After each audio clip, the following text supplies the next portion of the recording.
Fires talking beside me. Brothers. That slow crackle in the logs. The kind of heat that feels good until the cold finds the old injury and reminds a man what winter can do.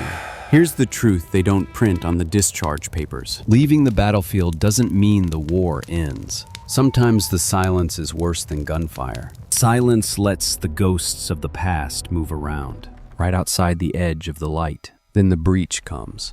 The safe zone isn't a place. It's a story people tell themselves, and monsters love stories. They knock anyway, wearing a hood, wearing a smile. I always get what I want. Wearing a suit in a Always. boardroom. So let me ask you, Remember that. brother, when the wall closes in, do you run or do you hold the line? In Savannah, a woman named Claire Bennett made a call that could have ruined Don't a pretend you man. didn't know the Logan risks. Pierce, 40, I know. I still have to ex-Navy fix SEAL, this. red and black flannel under a Navy parka, walking with a slight limp. A German shepherd named Rex at Logan Pierce's side. She judged the Guardian like he was disposable. Then the night turned, and the threat came close enough to taste. Sit down, warm your hands, listen close. There's a survival lesson in what happened next. The chair no one wanted. Cold rain pressed down on Seattle, thin and relentless, turning sidewalks dark and glossy as evening settled near the waterfront. Ethan Cole moved with the careful rhythm of a man who had learned to manage pain without announcing it. His left leg dragged just enough to be noticed by those who looked too closely. He wore a red and black flannel over a faded gray t-shirt, worn jeans, and scuffed brown boots. Beside him walked a large German shepherd, 5 years old, black and tan, disciplined and alert. The black harness on the dog's broad chest read, in clear white letters, "Service dog. Do not pet." Ethan did not look like someone searching for attention. He looked like someone trying to finish one small task and get home. The cafe near Pier 62 was warm inside, crowded with late commuters escaping the rain. Ethan paused at the door, letting his eyes adjust, his instincts sweeping the room the way they always did. Corners, hands, movement, nothing dangerous, just people and noise. "Hot chocolate?" Mia asked, tugging his sleeve. She was 8, small for her age. Hair tied into a messy ponytail, eyes too observant for a child. She had learned early to read rooms the way her father did, though she did it with curiosity instead of caution. "Yeah," Ethan said quietly. "Hot chocolate." They stepped in. The dog sat automatically at Ethan's left side, calm, unmoving, trained to ignore distractions. A man near the counter frowned when he saw the dog, then noticed the harness and looked away. Embarrassed.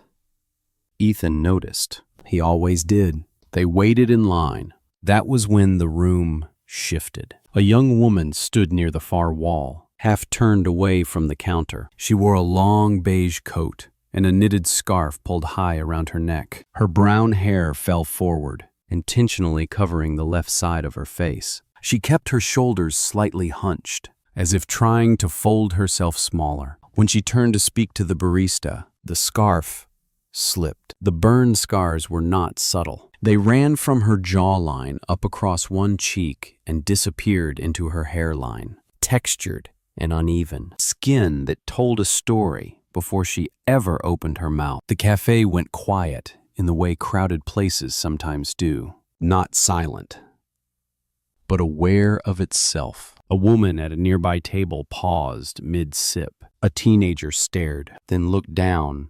Too late. Someone whispered, not cruel enough to be loud, not kind enough to stop. The young woman felt it. Her hands tightened around her wallet. Her breathing changed, shallow and quick. She nodded at the barista without hearing the price and stepped aside, eyes already searching for the exit. Her name was Hannah Pierce. She had practiced this moment in her head 100 times. Get in, order. Get out. Don't look up. Don't give them time. It still hurt every time. Ethan saw it all. Not the scars first. The tension, the way her weight shifted back as if preparing for retreat. He knew that posture. He had worn it himself once, long ago. in a different kind of battlefield. Mia looked up at him. "Daddy," she whispered. "That lady looks sad." Ethan didn't answer right away. He watched the empty chair near Hannah, the one no one had taken. Then he did something simple. He stepped out of line. He guided the dog forward, the animal moving in perfect sync, and took the chair closest to Hannah. He didn't stare. He didn't smile too big. He just sat, placing himself between her and the room without comment. The whispers thinned. Hannah froze. This was the part she never knew how to handle. Pity felt worse than cruelty. Attention felt worse than silence. She waited for the words, the apology, the awkward kindness. None came. Ethan adjusted his posture so his broad shoulders blocked the most direct line of sight from the tables behind them. He rested one hand loosely on the dog's harness. His other hand stayed on his knee, steady, grounded. Mia climbed onto the chair opposite Hannah and swung her legs. "I like your scarf," she said. "Matter of fact, it's the same color as my teacher's." Hannah blinked. "Thank you," she said. Her voice was soft, careful, like something unused. "What's your name?" Mia asked. Ethan inhaled, ready to redirect if needed. But Hannah answered. "Hannah, I'm Mia. That's my dad," she added, pointing. "And that's Rex. He's nice. He just doesn't like strangers touching him." The dog did not move, but his ears flicked once, acknowledging the sound of his name. Hannah felt something unfamiliar loosen in her chest. No one had introduced her to a child like this in years. No warning, no explanation, just normal. She reached for her coffee when it arrived, and her hand shook. The lid slipped. A small splash darkened the table. "I'm sorry," she said quickly, already shrinking back. "It's okay," Ethan said. His voice was low, even. "Happens." He slid a napkin toward her, not touching her hand, not rushing.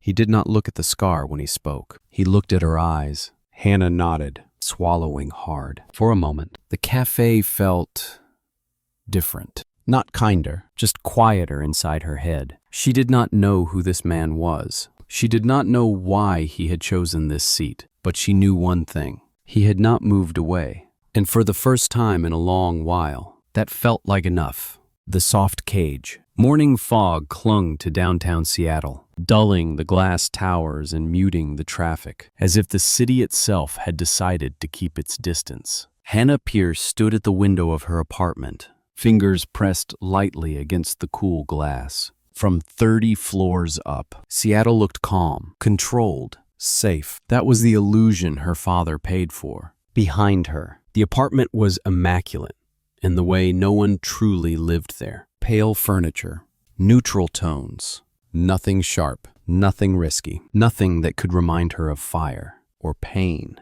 or the way life could change in seconds. She adjusted the scarf at her neck out of habit, even though no one else was in the room. The cafe from the night before replayed in her mind with uncomfortable clarity. The stairs, the silence, and then Ethan. She had not slept much, not because of fear, but because something inside her had been disturbed, gently but insistently. He had not looked away. He had not looked too closely either. He had simply stayed. That felt dangerous. A soft knock sounded at the door. Hannah flinched before she could stop herself. "Come in," she said.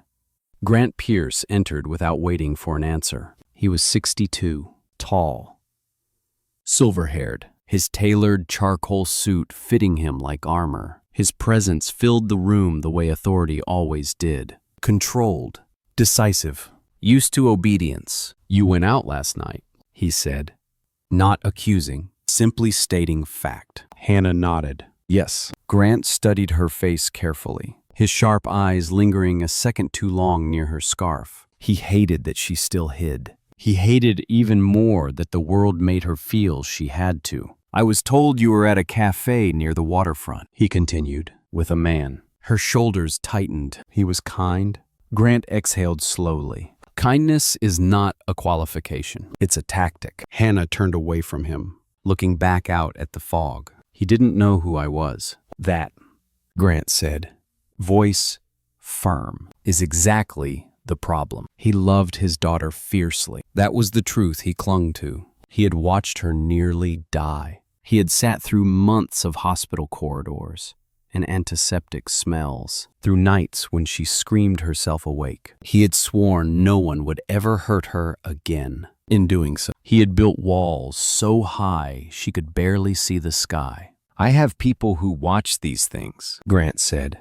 "For your protection." Hannah swallowed. "I don't need to be protected from everyone." Grant did not respond. He did not need to. His silence was practiced, heavy with expectation. Across the city, Ethan Cole was tightening the laces of his boots in a small, cluttered apartment that smelled faintly of coffee and dog shampoo.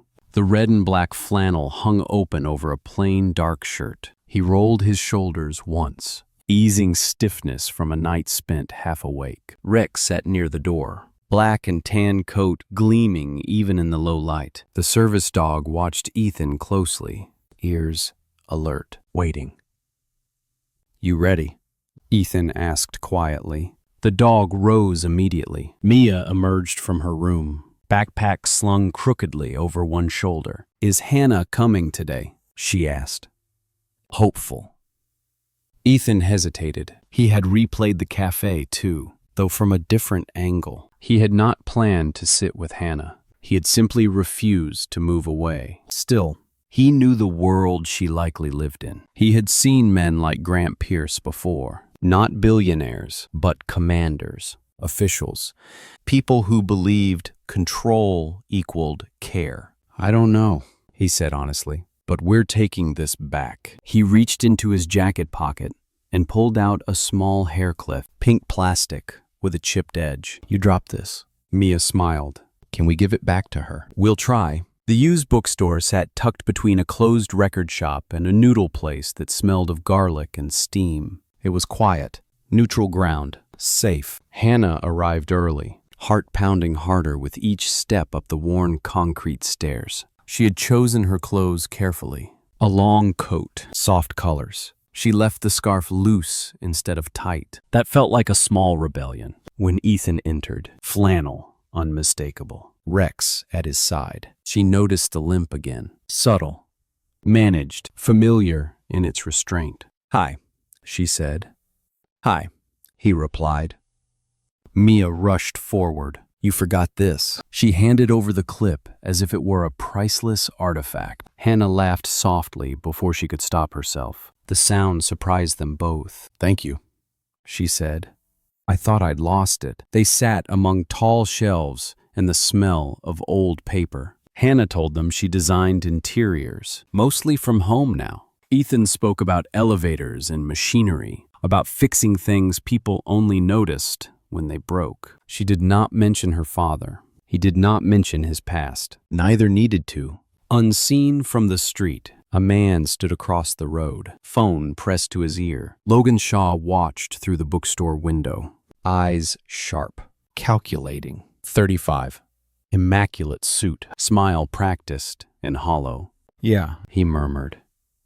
"I found him." Logan did not believe in coincidence. He believed in leverage, and he had just found it. The room that turns on you. A gray afternoon settled over Seattle, the clouds low and heavy, pressing down as if the sky itself were holding its breath. The hotel ballroom smelled faintly of polished wood and expensive perfume. Crystal lights reflected off glass walls, multiplying the room until it felt larger than it really was. Hannah Pierce stood just inside the entrance, her pulse loud in her ears. She wore a simple dark dress and a light coat she had almost decided against at the last second. The scarf stayed in her bag. That choice alone made her hands tremble. Across the room, donors laughed easily. Men in tailored suits, women in elegant heels. This was her father's world. Familiar, predictable, safe in ways that had nothing to do with feelings. Grant Pierce moved through the crowd with practiced confidence. At 62, he carried authority without effort. His silver hair was perfectly styled, his posture upright, his expression composed. He shook hands, smiled when required, nodded when expected. Control came as naturally to him as breathing. This will be quick, He had told Hannah in the car. You make an appearance, we leave. no pressure. Hannah knew what that meant. Smile. Endure, disappear. Then she saw Ethan. He stood near the back of the room, as if instinctively avoiding the center. The red and black flannel looked almost defiant against the polished luxury around him. His broad shoulders were relaxed but ready. The slight limp in his left leg was more noticeable on the glossy floor, though he managed it with quiet discipline. Beside him sat Rex, the German Shepherd, 5 years old. Black and tan, perfectly still. The black harness with white lettering, "Service dog, do not pet," stood out sharply. Some guests noticed and frowned. Others stared too long. Ethan ignored them. Mia stood close to him, her small hand brushing his sleeve. She wore a simple sweater and jeans, hair pulled back carelessly. She looked around with open curiosity, not fear. Hannah's chest tightened. She had not expected him to come. Ethan had debated it all morning. Logan Shaw's presence lingered in his mind, though he had not yet put a name to the feeling. He knew this event carried risk. He also knew what it cost Hannah every time she chose to show up. So he came. Logan Shaw watched from near the stage, a glass of water untouched in his hand. 35. Sharp-featured, impeccably dressed. He looked like someone who belonged anywhere important. His smile came easily, but it never reached his eyes. He had planned this carefully. Logan had positioned himself near the audio-visual controls. He had made sure a few phones were angled just right. He had whispered enough suggestions to enough people to set the tone. "Who's that guy?" someone murmured behind him. "Doesn't look like he belongs." Logan tilted his head, feigning concern. "I hear he's been getting close to Hannah. Very sudden." The word sudden did its work. Hannah felt it before she heard it. The shift, the way conversations dipped, then resumed more softly. She lifted her chin and stepped forward, determined not to retreat. That was when a waiter slipped near the edge of the room. The spill was small, barely visible, a patch of water near the aisle. An older woman lost her footing. Ethan reacted without thought. He moved fast despite the limp, arm outstretched, steadying her before she hit the floor. Rex stood instantly, positioning himself between the woman and the crowd, calm and unmoving, a silent barrier. Gasps rippled through the room. "I've got you," Ethan said quietly. "Easy." The woman clutched his arm, shaken but unhurt. "Thank you," she whispered. For a moment, something like respect flickered through the room. Logan's jaw tightened. "That was staged," he said loudly, stepping forward. "A performance." Heads turned. Hannah froze. Logan continued, his voice smooth. "We've seen this before. Manufactured heroics, creating scenes to gain sympathy." Mia looked up, confused. "Daddy." Ethan felt heat rise in his chest, but he kept his voice steady. "That's not true." Logan smiled thinly. "Of course you'd say that." He reached toward Mia, intending to take the phone from her hand. The movement was abrupt. Rex growled. Low. Controlled. A warning. The sound cut through the room like a blade. Security moved immediately. "What's going on?" Grant demanded, pushing forward. "Check the cameras." A technician called out from the control table, pale. "You need to see this." The screens lit up. Footage played. Clear. Unmistakable. Logan, earlier that afternoon, speaking to a staff member. Money exchanged. A gesture toward the floor. Instructions. The room went silent. Logan's smile collapsed. "This is out of context," he started. Grant watched the screen, his face hardening with every second. He looked at Logan, really looked at him, and saw not loyalty, but manipulation. "Leave," Grant said. Logan tried to speak again. No one listened. Hannah's legs felt weak. She stared at the screen, then at Ethan.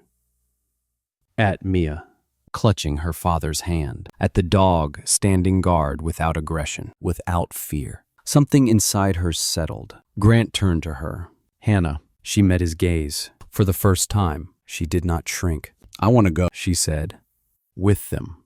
Grant hesitated, then nodded once. Ethan did not reach for her hand. He simply waited. Hannah stepped forward and took it herself. The room watched, and this time she did not look away. When control cracks, night rain returned to Seattle, heavier now, drumming against glass and concrete, washing the city in reflections that refused to stay still. The hotel had emptied, but the echo of the ballroom lingered in Hannah Pierce's head, as if the walls had followed her home. She stood in the back seat of her father's car, coat folded neatly in her lap, hands clenched together to keep from shaking. Across from her, Grant Pierce stared out the window, jaw tight.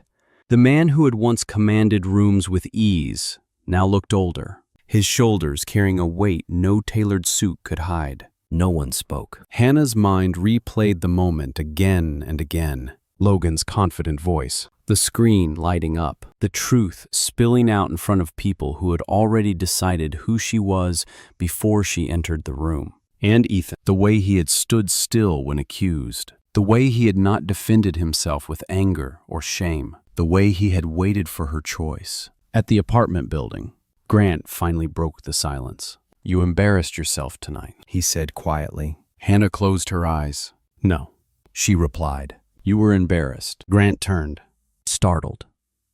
No one corrected him. Not anymore. Inside the apartment, the lights came on, automatically, illuminating the perfect order he had paid for. Hannah set her coat down slowly, deliberately, as if each movement was a decision. "That man," Grant continued, loosening his tie. "Ethan Cole. He puts you at risk. He stood between me and a room full of strangers," Hannah said. Her voice was steady now. "You never do that." Grant froze. "I've protected you," he said, sharper than intended. "You've hidden me," she replied. "There's a difference." Grant had no answer. He had believed, truly believed, that safety meant isolation, that if he controlled the variables, he could erase the fire, the scars, the pain. Watching the footage tonight had done something he did not expect. It had shown him the cost. Across town, Ethan unlocked his apartment door with a tired exhale. The red and black flannel was damp at the shoulders, darkened by rain. He unclipped Rex's leash, and the German Shepherd moved immediately to his usual spot near the couch, alert but relaxed. Mia kicked off her shoes. "Is Hannah okay?" she asked. Voice small. Ethan paused. He had no training for this part. "I think she's trying to be." He poured a glass of water, hands steady despite the adrenaline still humming beneath his skin. He had faced weapons, threats, things that could end lives. Standing in that ballroom, knowing the wrong move could cost him his daughter, had felt worse. A knock sounded at the door. Ethan's body responded before his thoughts did. He signaled Rex to stay, then approached, cautiously. Hannah stood in the hallway, rain-soaked, hair loose, the scar on her cheek fully visible under harsh fluorescent light. She looked terrified and determined at the same time. "Can I come in?" she asked. Ethan stepped aside without hesitation. Yeah, inside. The apartment was small, worn, honest. Second-hand furniture, toys neatly stacked in a corner, a faint smell of detergent and dog. Hannah looked around, taking it in. No marble, no silence bought with money, just life. "I didn't ask permission," she said softly, for the first time. Ethan nodded. "That matters." They sat on opposite ends of the couch, space between them filled with things neither knew how to say yet. Rain streaked the windows, blurring the city beyond. "My father thinks you'll take advantage of me," Hannah said. Ethan met her eyes. "I won't." "I know." That was the terrifying part. She did know. Hannah drew a breath. "Logan did more than embarrass you. He's been watching me, reporting everything." Ethan felt anger flare, hot and fast. He controlled it. He won't anymore. Rex lifted his head, sensing the shift. At that moment, Hannah's phone buzzed, then buzzed again. Notifications stacked rapidly. She looked. Photos, taken outside Ethan's building. Grainy, but clear enough. Headlines forming before words finished typing. Grant Pierce's scarred daughter spotted late night with struggling veteran. Hannah's chest tightened, her worst fear arriving on a screen. Ethan leaned closer, careful, present. We don't have to do anything right now. Hannah swallowed. I'm done hiding. The words surprised her with their certainty. Minutes later, Ethan's phone rang. Grant Pierce's name filled the screen. Ethan answered. Sir, I want to speak to my daughter, Grant said. His voice was different now. Less command, more restraint. Hannah took the phone. I'm here. I saw the photos, Grant said. This will become a spectacle. It already has, Hannah replied. And I'm still standing. Silence stretched between them. Finally, Grant spoke. Come home. Hannah looked around the small apartment, at Mia, watching quietly from the doorway, at Ethan. Flannel sleeves rolled up, waiting without pressure. No, she said. I'm staying. Grant closed his eyes on the other end of the line. For the first time, his control failed him. Then we do this publicly, he said at last. On your terms. Hannah felt something break open inside her. Relief, fear, possibility. When the call ended, Ethan let out a slow breath. This won't be easy. Hannah nodded. I don't want easy. She reached for his hand. He didn't pull her closer. He just held on. Outside, the rain kept falling, but the walls had finally cracked. What remains when the noise fades? A pale afternoon sun broke through Seattle's clouds, thin but determined, casting long reflections across the water as the city slowly exhaled. The storm had passed, not all at once, not cleanly, but enough to leave space for something quieter to begin. The headlines had burned bright for a few days, and then, as they always did, they moved on. Another scandal, another outrage, another distraction. The photos of Hannah outside Ethan's apartment stopped trending. The arguments dissolved into background static. What remained was real life. Ethan Cole stood on the edge of Myrtle Edwards Park, the red and black flannel familiar against the gray-blue of the Sound. His left leg ached in the cold air, the old injury reminding him that time never truly lets go. Rex sat at his side, black and tan coat rippling in the breeze, the black harness snug against his chest. Service dog. Do not pet. Caught the light as joggers passed and gave them space. Mia skipped ahead, boots thudding against the path, collecting smooth stones she planned to keep for no reason other than wanting them. Ethan watched her with a quiet gratitude that never left him. Everything he did, every choice, circled back to her. Behind him, Hannah walked more slowly. She wore a simple sweater and jeans, her hair pulled back loosely. The scar along her cheek and jaw was uncovered, visible in the daylight, without apology. The first time she had stepped outside without hiding it. Her hands had shaken so badly, she thought she might turn back. She hadn't. Each step since then felt like learning how to stand again. Grant Pierce watched them from several paces behind. 62, composed as ever in a tailored coat. But something in him had softened. The billionaire who once believed control equaled love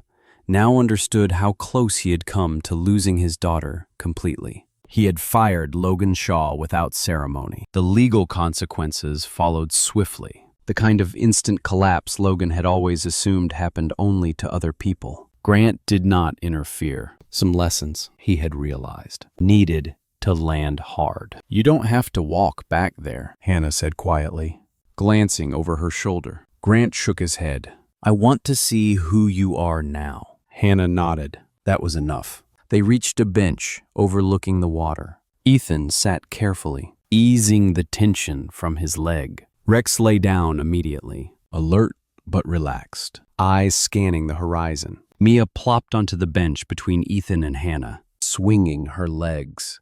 I think Rex likes you, Mia said to Hannah, grinning. Hannah smiled. I think he decided that a while ago. Rex's ears twitched once, as if acknowledging the truth. Grant cleared his throat. Ethan, he said. May I? Ethan looked up, wary but respectful. Of course, sir. Grant took a breath. It was unfamiliar territory. Humility. I was wrong about you. Ethan didn't respond right away. He had learned long ago that apologies mattered less than what followed them. You didn't see my money, Grant continued. You didn't see my name. You saw my daughter. Hannah felt her chest tighten. I can't undo what I did, Grant said. But I can stop doing it. Ethan nodded once. That's all anyone can ask. They sat in silence for a moment, the sound of water filling the space.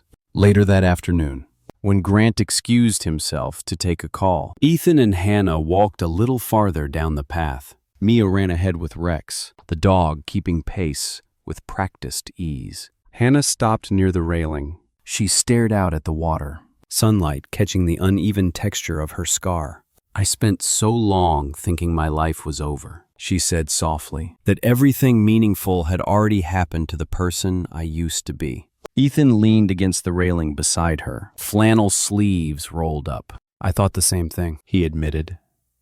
When my marriage ended, when I came back broken in ways no one could see, I decided love was something other people got. Hannah turned to him. And now, he said, meeting her eyes. I think that was a lie I told myself to survive. She laughed quietly. Me too. Mia's voice rang out behind them. Daddy. Ethan turned. Mia was standing a few yards away, holding something in her hand. Rex sitting proudly at her side. What is it? Ethan asked. Mia ran over and placed a small, simple silver ring into Hannah's palm. Daddy said it's not fancy, she announced seriously, but he picked it because it doesn't break easy. Hannah's breath caught. Ethan swallowed. This was the part he hadn't planned. I'm not asking for promises, he said. I just want you to know I'm here. If you want to build something, slow, honest. Hannah closed her fingers around the ring. She looked at him, really looked at him. The limp he never complained about. The dog who trusted him with everything. The child who believed in him without question. She slid the ring onto her finger. I want that, she said. Mia clapped her hands. Rex wagged his tail once, controlled, but unmistakable. As the sun dipped lower, painting the sky in soft gold and pink, the four of them walked back toward the parking lot. Hannah held Ethan's hand on one side and Mia's on the other. She did not hide her face. She did not rush. For the first time since the fire, she was not surviving. She was living. And that, she realized, was what remained when the noise finally faded. Sometimes the miracle does not arrive as thunder or light from the sky. Sometimes it comes quietly in the form of a steady hand that does not pull away. A heart that chooses kindness when fear would be easier. Many people call that courage. Others call it love. For those who believe, it is also the quiet work of God, moving through ordinary lives. Faith is not only found in churches or prayer spoken out loud. It is found in daily choices, in choosing to see a person instead of a label, in choosing truth instead of control, in choosing to stay when the world expects you to leave. These are the moments where God's grace often shows itself, not by removing scars, but by teaching us that scars do not lessen our worth. If this story touched you, let it be a reminder that your own small acts of kindness matter more than you know. A word spoken gently, a hand offered without judgment, a moment of patience in a hard day. These are the seeds of change God asks us to plant. If you believe stories like this still belong in the world, please share this video. Leave a comment with your thoughts